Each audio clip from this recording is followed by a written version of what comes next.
أعوذ بالله من الشيطان الرجيم بسم الله الرحمن الرحيم ربنا لا تزغ قلوبنا بعد إذ هديتنا وهب لنا من لدنك رحمة إنك أنت الوهاب ربنا إنك جامع الناس ليوم لا ريب فيه إن الله لا يخلف الميعاد إن الذين كفروا لن تغني عنهم أموالهم ولا أولادهم من الله شيئا وأولئك هم وقود النار وأولئك هم وقود النار كداب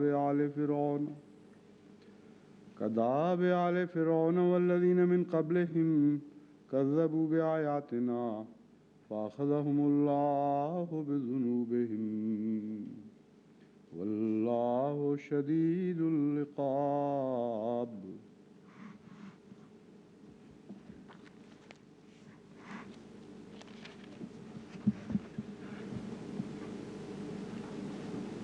The verses which I have recited are 9, 10 and 11 from Surah Aale-Imraan.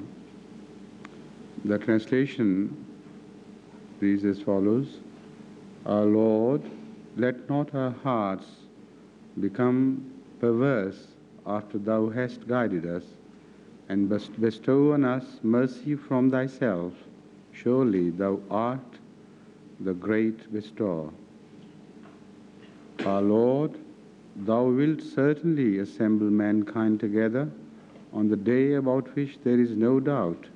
Surely Allah never fails in His promise. Those who disbelieve, their possessions and their children shall not avail them at all against Allah, and it is they that are the fuel of the fire. Their case is like the case of the people of Pharaoh and those before them. They rejected our signs, so Allah punished them for their sins, and Allah is severe in punishing.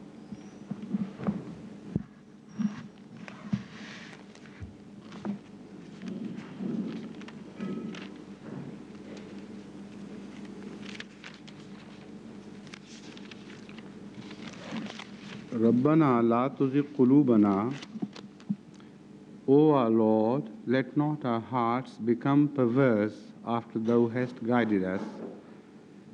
This translation is an explanatory translation, while in fact the literal translation should be, O our Lord, do not cause our hearts to become perverse or crooked or led away from the right path. So this translation in itself is one taken from commentaries of the Holy Quran, and one of the explanations given for this La tuzigh qulubana is, let me first explain what is the objection which is kept in mind before this translation was made. Rabbana la tuzigh qulubana, as I have explained, literally means, O our Lord, do not cause our hearts to turn astray. Now, if this literal translation is to be accepted without further explanation, then it would mean that Allah is responsible for the crookedness of our hearts, and He causes them to be led astray. If He does so, then He is responsible, not we. So in answer to this, to remove this objection, the translators have taken this to mean that this means that Allah will not, many different approaches have been made, and this is one of those. O our Lord, let not our hearts become perverse. Now, what is the position taken by some other commentators when I went through the list of various possible explanations made by the earlier scholars, quite a few suggestions were made. One suggestion was that, O our Lord, do not turn our hearts crooked or led away from the path, the right path, in the sense that we do not want you to declare us as crooked, as wrong, as having gone led away from the right path. So, La tuzigh only means the declaration by God, not that He is the first cause. But in view of another verse of the Holy Quran on this very subject, the meaning is very clear. There is absolutely no doubt about the meaning of this verse if it is read in the light of another declaration in the same words in another place, that is in Surah Saf. It is said in Surah Saf that when Moses came and he delivered the message, after that, فَلَمَّا زَاغُوا أَزَاغَ اللَّهُ قُلُوبَهُمْ وَاللَّهُ لَا يَهْدِي الْقَوْمَ الْفَاسِقِينَ. The same word zagh is also used, and azaga in the same measure is used in that verse, which is quite explanatory. It says, then when the followers of Moses themselves turned away from the right path, then Allah let them turn away. Allah did not stop them from turning away. Allah declared them to be among those who were led astray. So the initial responsibility in that verse has been very clearly and unambiguously laid on the shoulders of those who chose to be led astray. So here, in the light of that, this verse should be translated. And this is the first test of a believer, whether he will draw his lesson from the verse which we have just read about mutashabihat and muhkamat. In that verse, the Holy Quran taught us the lesson that whenever you are in doubts about the true meaning of certain verses, put them to the touchstone of muhkamat. Those verses who are very clear on this subject, and there is no way of being led astray in any sense if you follow the light of those verses. They are very clear-cut in their description and their expression. So put them, now try to understand the verses about which you are in doubt in the light of the similar verses which are clear on the subject. So this is the test. So immediately the mind should have turned to such a muhkam which would lead us to the right meaning of this verse. And this is a sort of illustration of what Allah means. فَلَمَّا زَاغُوا أَزَاغَ اللَّهُ قُلُوبَهُمْ is muhkam with regard to this verse. And this should be understood in the light of that muhkam, and this, in comparison to that, would become a mutashabih.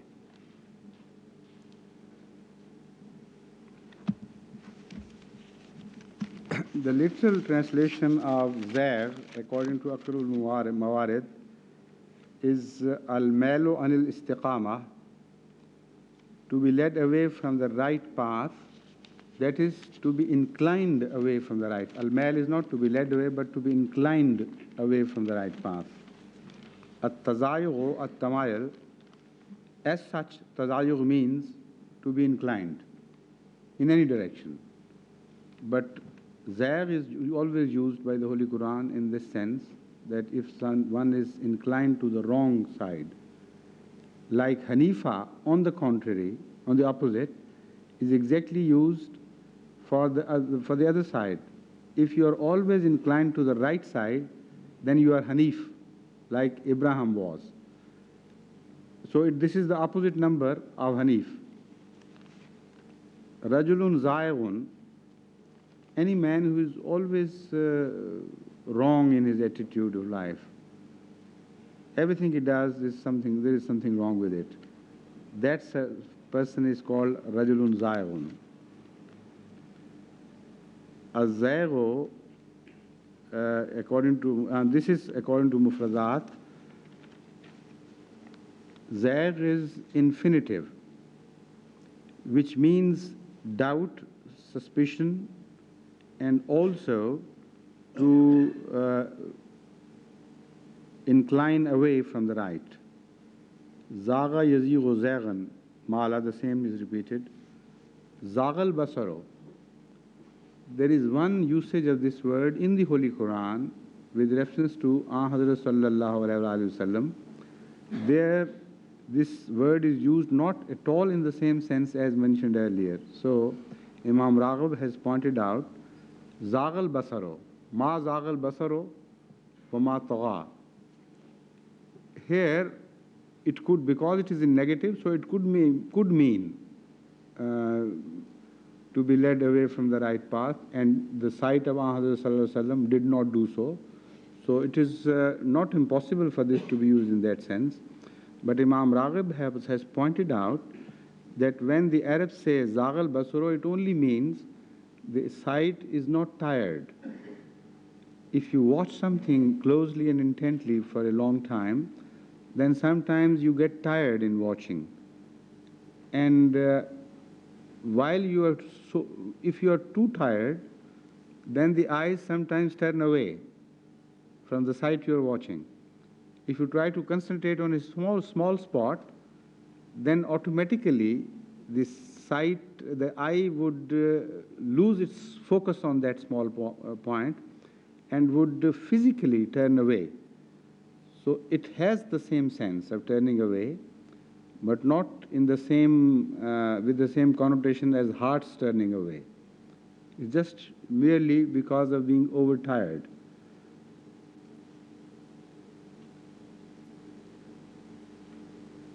Zaqat shamso malat fafal fayo.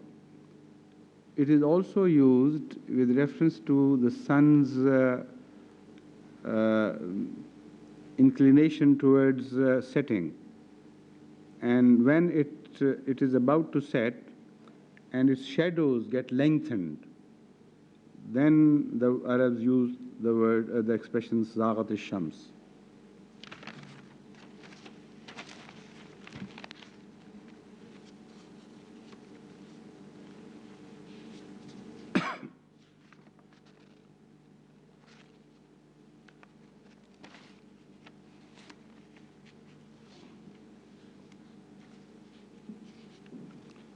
Now there is a tradition about Hazrat sallallahu alaihi wasallam using this prayer very often during the night, and this tradition is reported from Hazrat Aisha Siddiqa radhiyallahu ta'ala anha, who says whenever Rasul Akram, the founder of the Holy Prophet of Islam, woke up during the night, he prayed, قال لا إله إلا أنت سبحانك اللهم إني أستغفرك لذنبي وأسألك رحمتك اللهم زدني علم ولا تزغ قلبي بعد إذ هديتني وهب لي من لدنك رحمة إنك أنت الوهاب. He said, O my Lord, O Allah, there is no Lord, no God but you. You are free from every flaw or all flaws. O Allah, I seek forgiveness of you from my shortcomings, and I hope your blessings, I look forward to your blessing. O Allah, increase me in my knowledge. And then he used the words, not exactly the words of the verse which we have just read, but with a slight change. The change he made was that although the verse is a prayer, is a collective prayer in which we use the words, O our Lord, Do not cause us to be led astray. Do not declare us as those who have gone away from the right path. Do not punish us for our own wrong inclinations, that sort of thing. So there we use it in plural. This prayer is collective and we use the plural tense. But here Rasul Akram sallallahu alaihi wasallam turned it into a personal prayer, only referring to himself. It's in singular and not in plural. La tuzik kalbi. Don't let my heart turn away. Ba'da iz hadaytani. After that you have guided me. Wa habli min ladunka rahmah. And show. Now, hab is the word which means presentation, gift. So, habli min ladunka rahma would mean that shower your blessings upon me as a gift from you. Min ladunka. This word milladunka is again a very descriptive word which intensifies the meaning of hab.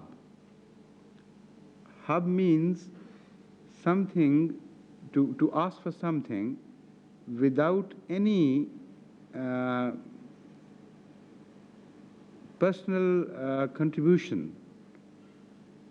If somebody has not earned anything, he has not contributed anything towards a reward, he does not justify that reward in the sense that he has done something to win that reward, where there is absolutely no part played by someone in earning something, then the word hab would be used. So hiba means the one who gives somebody a present, a gift, or a reward just without any justification on the part of one who is asking for it. So milladunka further intensifies that from your own self, a reward, a blessing which has absolutely nothing to do with our own goodness or acts of piety or anything. It's completely and entirely from your own Rahmaniyat, that is your own great blessing, great sense of blessing.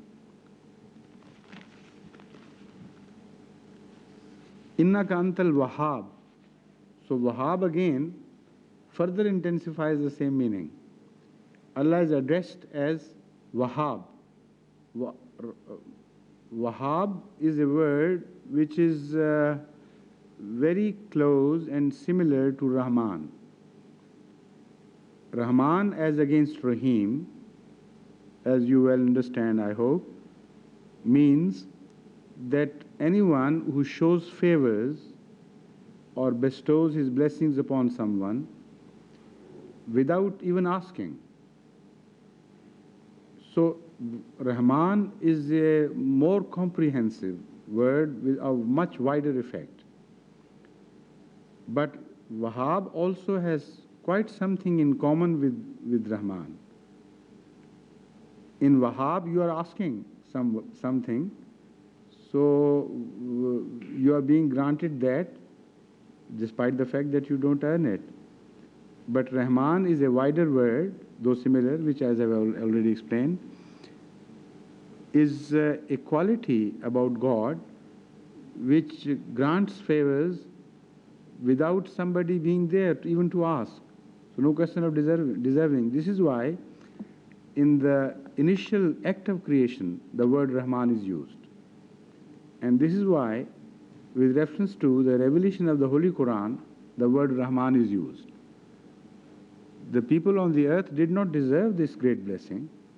In fact, Zahar al-Fasadu fil barri wal bahar indicated quite to the contrary. They had become totally corrupted. What they deserved was to be destroyed and wiped out of the face of earth. And Allah came out with the greatest of His blessings. So this is why it says, the Holy Quran says, Ar-Rahman allama al-Quran. It doesn't say Al-Alim allama al-Quran. Ar-Rahman allama al-Quran. that it was entirely, totally from him himself. Now, why Hazrat Sallallahu Alaihi Wasallam, knowing his Holy Quran better than anyone else on the earth, turned this form of address from plural to personal and singular. Now, if you understand the character of Hazrat Sallallahu Alaihi Wasallam reasonably well, then you would not forget that he was the most modest man that could ever be born. So, in the plural, this prayer may have meant that although there was no question of Hazrat Sallallahu Alaihi Wasallam's heart turning away, so what he meant was his followers, his people. Also, Zidni ilma and Bada is hadayatani, these references could have been taken to mean not the one who is seeking this prayer, but his followers, as if he is doing it on their behalf. So when addressing God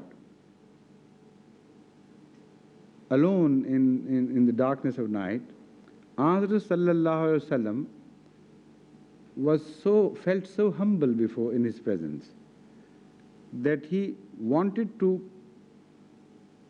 turn the focus of Allah's attention to him himself. Now, if a man of Hazrat Sallallahu Alaihi Wasallam's quality is so overawed by Allah's,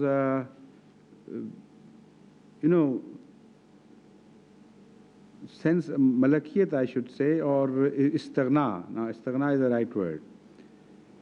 Allah's attribute of being completely independent from everything else and being the possessor of everything and the creator of everything, in the sense that he does not owe anything to anybody, everything else owes everything to him. So in that sense, one's personal contributions, however big they may be, are nullified or reduced to insignificance. So always in this sense, Hazrat Sallallahu Alaihi Wasallam showed his humility in his prayers. So he said, if you, for instance, it would mean that although you have guided me to a degree that no one else was ever guided or no one else will ever be guided, but as far as I am concerned, I do not attribute this to my good qualities.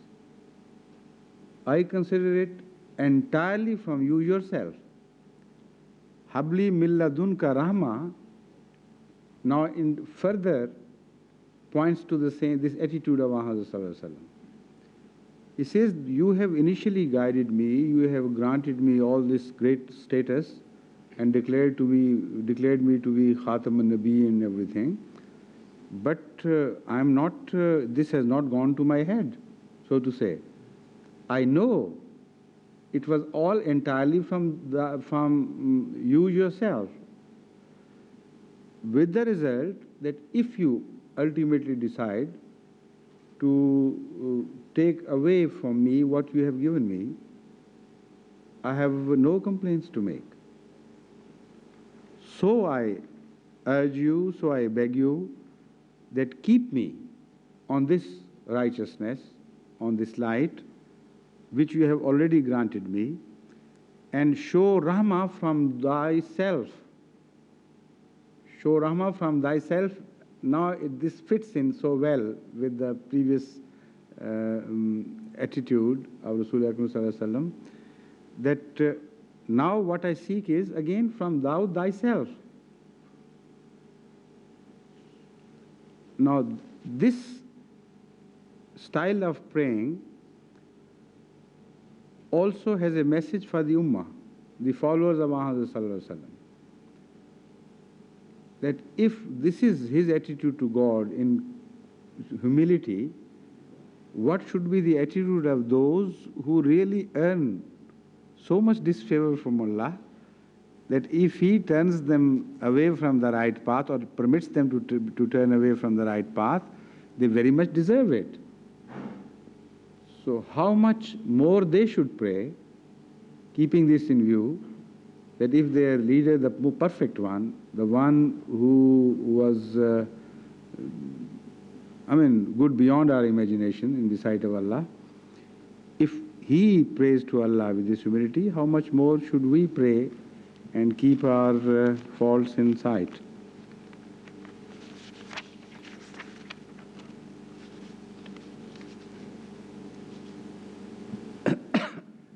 At another time, Hazrat sallallahu alaihi wasallam was pointedly asked about someone that you pray for your heart, turning away, the possibility of your turning away and so on. So there, Rasul Akram sallallahu alaihi wasallam made it clear, and this subject has been discussed in many traditions. But the one I have chosen here, there is no mention of the questioner, but in other traditions there is also a mention of a questioner. But why I have chosen it? It is from Sahih Muslim, Kitabul Qadr. It says, Rasul Akram sallallahu alaihi wasallam once said, "Inna quluba bani Adama kullama baina isba'aini min asabi rahmane ka qalbin wahidin yusarrifuhu haythu yasha'u thumma yaqala Rasulullah sallallahu alaihi wasallam Allahumma musarrif al-qulube sarrif qulubana ala ta'atika." He said, this subject has been discussed in other traditions, but first let me translate this. It says that Hazrat Akram sallallahu alaihi wasallam once said, the hearts of all the sons of Adam are held in two fingers, as if they are held in two fingers of God. He can turn them together, collectively, if He so pleases, like this and like that.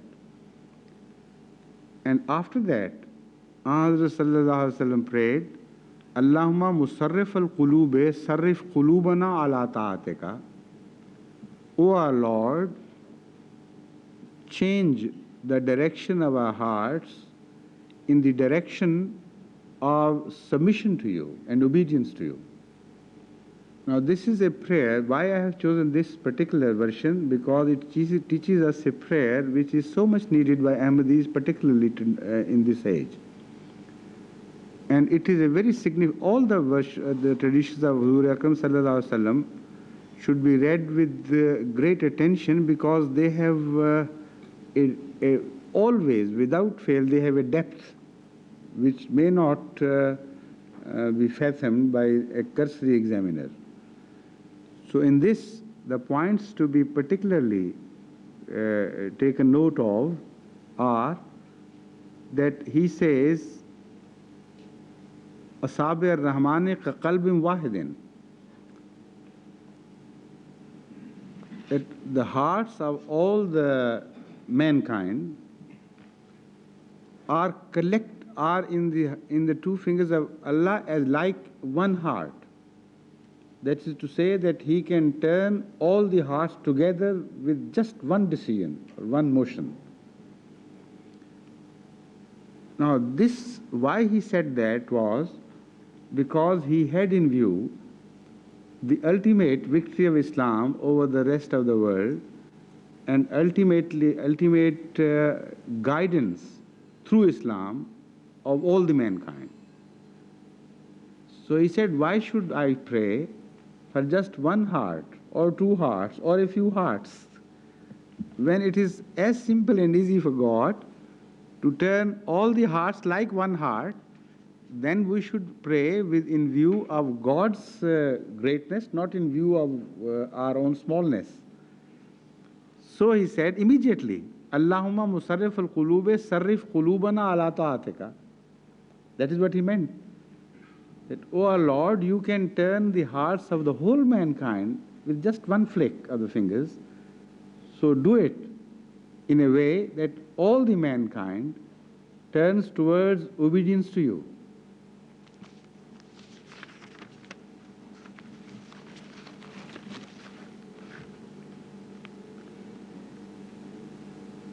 Zamashkhari has, in Bahr-e-Muhit, it is mentioned that Zamashkhari, who was the author of Al-Kashaf, is also a very great commentary of the Holy Quran.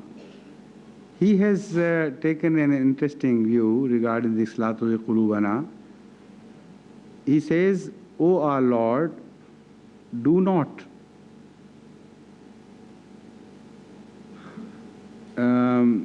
try us with such calamities and such sufferings which happen, in ordinary course of life. So save us from all such sufferings and trials of life, which may ultimately cause our hearts to turn away." So here, what he has in mind, as he understood this verse, what he meant was that La tuzi kulubana refers to the result of our ordinary trials. And instead of asking from Allah that, "O Lord, do not turn our hearts," this verse means, do not save us facing such trials and such sufferings as overwhelm us, with the ultimate result that we turn away. So here, in fact, it would refer to change of religion through coercion. Sometimes it happens that people put other people to such immense torture that it is impossible for them to suffer through anymore, with the result that something within them snaps and breaks away. Their willpower is no longer strong enough to go on fighting with the oppression, with the result that they say, "All right, whatever you say, we agree to it." So Zamashkhari has something of that also in mind, perhaps, but if he did not have, this also would be a relevant meaning.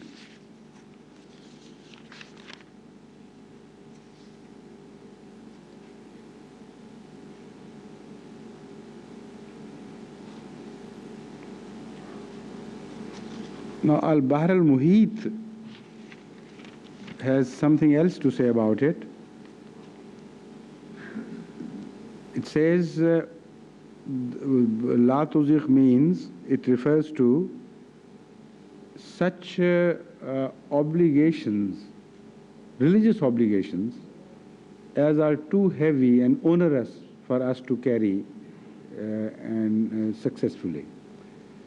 So here, this verse, according to Bahr-e-Muhit, would mean that, "O our Lord, do not reveal such teachings, or do not make us, do not impose on us too heavy a law." With the result, law of Sharia, that means, with the result that we cannot fulfill its requirements and our obligations, and are ultimately led away from the right path. Now this we cannot accept in any way. Number one, this is against some muhkamat which positively declare in the Holy Quran, and just in the previous surah, at the end part of it, Allah had already declared that He never overloads people beyond their capacity. So how could it mean this verse? The same thing in negation of what has already been said by Allah. So we can't accept this. Moreover, by this time, most of the Sharia, most of the law had already been revealed. there was very little left. Even if you read Surah Al-Baqarah, most of the teachings of the Holy Quran had already been revealed, and this surah was revealed at the end part, in the 9th year of Hijrah. So how could this mean to the revelation of law? It couldn't have referred to that at all.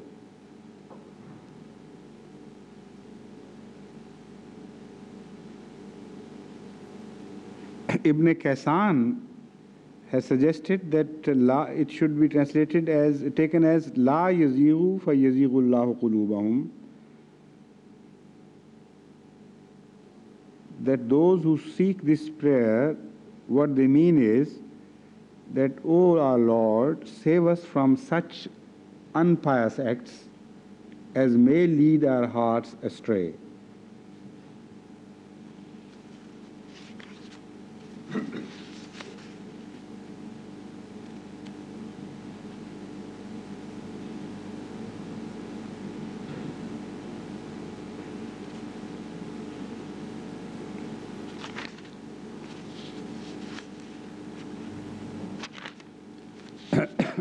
The rest is about the repetitions, the repetition of the same what I have already explained. So I leave the other important commentaries.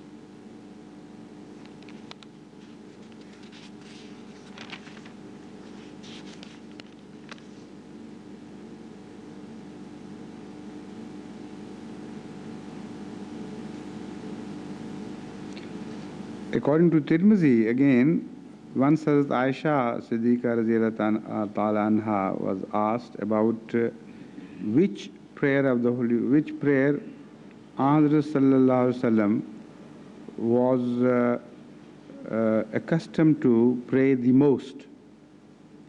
And in answer to this question, Hazrat Aisha Siddiqa repeated the same prayer. No, this is just a different prayer. The same prayer which I referred to after this, the first one. Ya muqallib al-qalbi sabbit qalbi ala dinik. Ma aksar du'a ka ya muqallib al-qalbi sabbit qalbi ala dinik, which has the same sense but in different words. Sabbit means give me steadfastness. So whether you pray, do not let my heart be led astray, or you pray, whether you pray, grant me steadfastness, is virtually amounts to the same.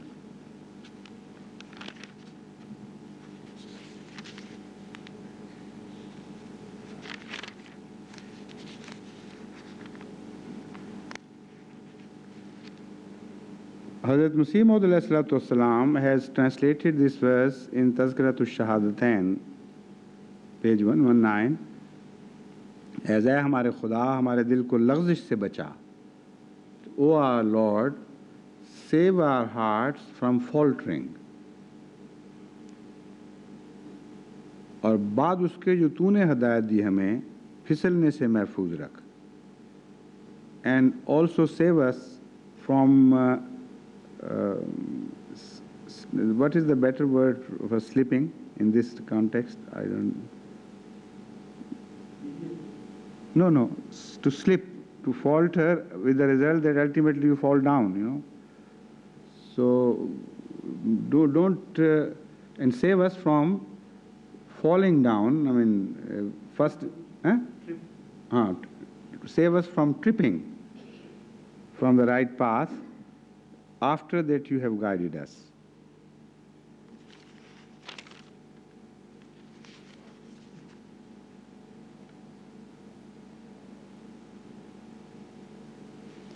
Hazrat Khalifatul-Masih IV has translated it in view of its context.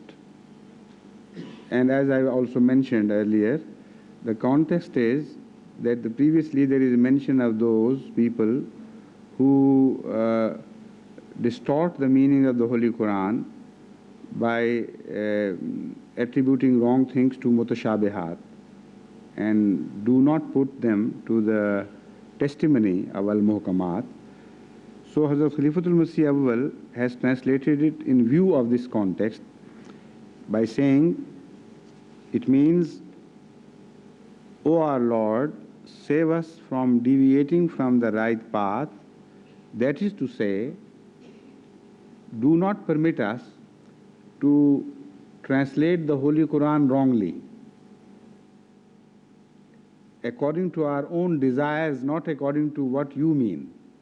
That is, he says, is the meaning of this verse in the right context.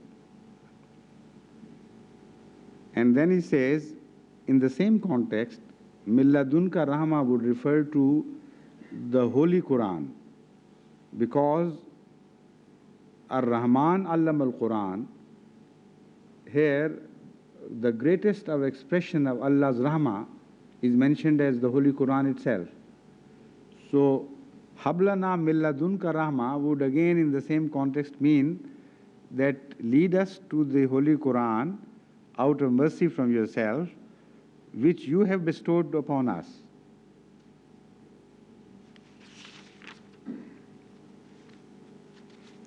Now in the end, no, but not in the end, maybe I refer to this again, this verse. In the overall translation and explanation, I may refer to it once again, but in the end of this first round, I should like now to quote Hazrat Sayyida Nawab Mubaraka Begum Raziyallahu Ta'ala Anha, because once she was shown in a dream,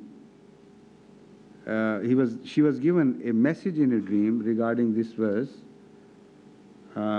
which is very important and which concerns the entire Jamaat. Immediately after the demise of Hazrat Masih Maud, according to her, it was the third night. She says the first night was spent in journeying, partly in Batala and partly journeying during the night. And in the third night, in the latter part of the night, just before the morning prayer, I saw in a dream that Hazrat Amma Jan, that is the wife of Hazrat Masih Maud Raziyallahu Anha,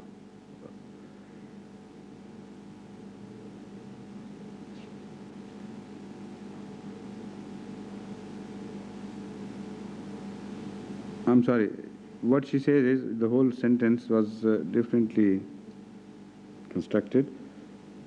She's not referring to Hazrat Amma Jan, but wants to say that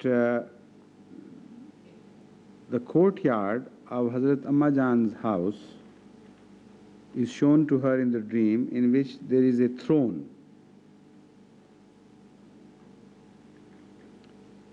And Hazrat Masih Maud descended from the side where Hazrat Ummi Jan Raziyallahu Ta'ala Anha, the first wife of Hazrat Muslim Maud, used to live. It was a slightly an elevated house as compared to the house of Hazrat Amma Jan, so you had to descend a few steps. So what she saw in the dream was that Hazrat Masih Maud descended from the direction of that house, and he was fully dressed with coat and all. And at that moment, he occupied that throne and stood erect on that throne. And just at that moment, the whole throne started trembling and shaking. But Hazrat Masih Maud was standing erect without shaking. He did not have the least, he was not affected in the least by the shaking throne on which he was standing. And then in an awe-inspiring voice, he said, मेरी जमात से कह दो कि ये दुआ बहुत कसरत से पढ़ें. Tell my community that they should recite this prayer very often, repeatedly.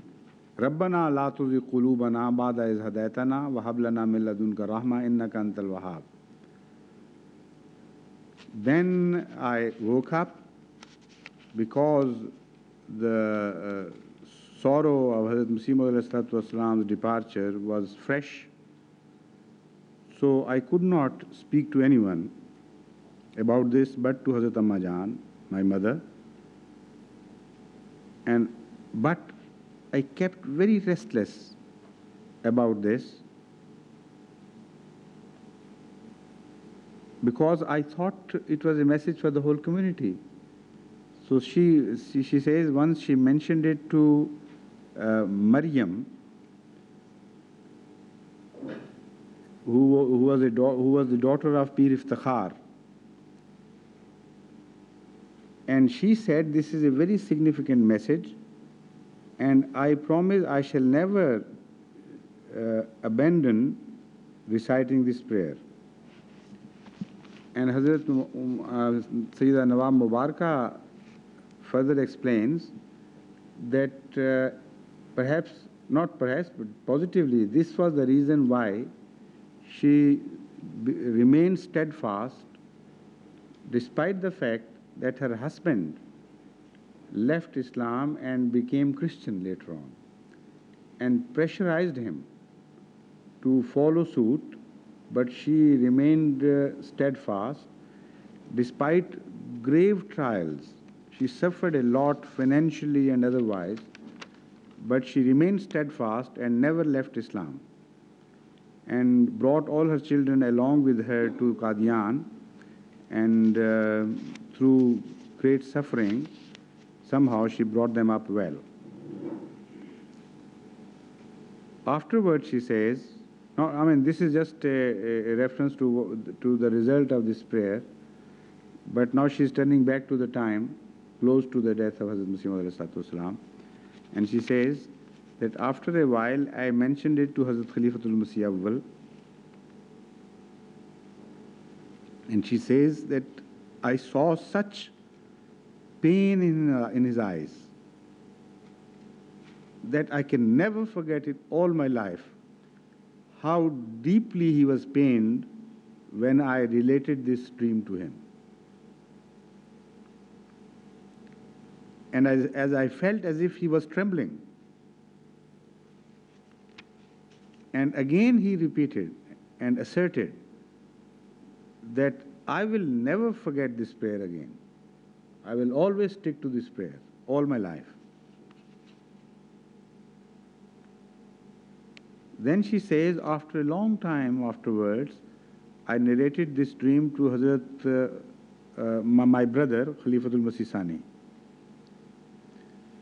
Now that also shows that in her mind, the status of Khalifa was the most important status, because she did not feel at peace, even after telling her to Hazrat Amma Jan, the wife of Hazrat Masih Maud, and was not at rest until she had delivered the message to the Khalifa of the time.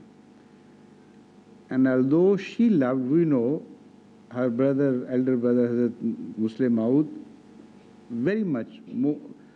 These were the two children who were closest to each other. There is no doubt about it. Among all the children of Hazrat Masih Maud, Hazrat Muslim Maud loved her elder sister, elder among the sisters, Hazrat Mubarakah Begum, and she loved him most. And this love was many, many times more intensified after he became the Khalifa. But she mentioned it to him later on as casually, you know. So that shows the bringing up of Hazrat Masih Maud, how perfectly he had brought up his children, and he had given them to understand the right emphasis.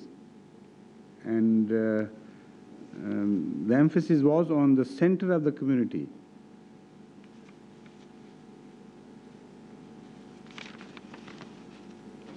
Then she says, after my predecessor Hazrat Khalifatul-Masih Salis became Khalifa, she also related this to him, And now I feel it my duty to relate to all Ahmadis directly as well. So this is a prayer which in its own merit, of course, is extremely important prayer which should not be forgotten by Ahmadis. First of all, because Hazrat Rasul Akram sallallahu alaihi wasallam used to pray especially in these words, though not exactly in the same form, but all the words were the same, except that the plural was turned into the singular as I have mentioned. But also because Hazrat Masih Maud appeared in a dream which has all the signs of being a dream of divine quality, not one's just imagination. Because there are always signs in dreams which make the dream distinctive. In this, the sign is that the throne is trembling, but Hazrat Masih Maud is steadfast and is not the least affected. So that showed that it was the Jamaat. The throne was shown as Jamaat. And after the demise of every prophet and every Khalifa, the Jamaat goes through this repeated shaking and trembling and unsteadiness as if. But the Imam appointed by God is not at all, does not show any sign of weakness or faltering at any stage in his life. So that indication shows positively that this is not a dream of our own thinking, but it was a divine message to her. So I thought I should mention it at the end of this verse, so that all the Jamaat should particularly remember this, also in view of the present circumstances and present trials through which we are passing.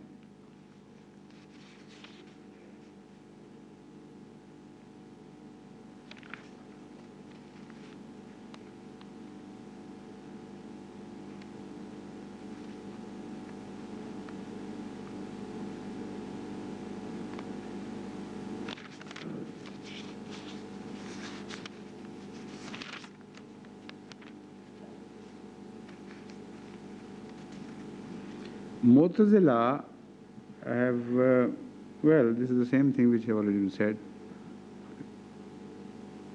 They say that it's impossible for God to lead anyone astray, so we have to make a ta'wil. Again, a reference to the previous verse.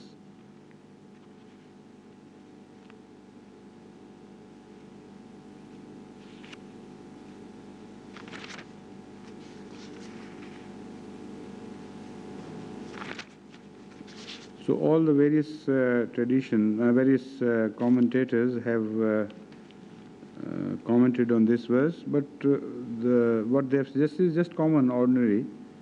So it does not have to be repeated. When I pick out something, I pick out something which has a special quality about it.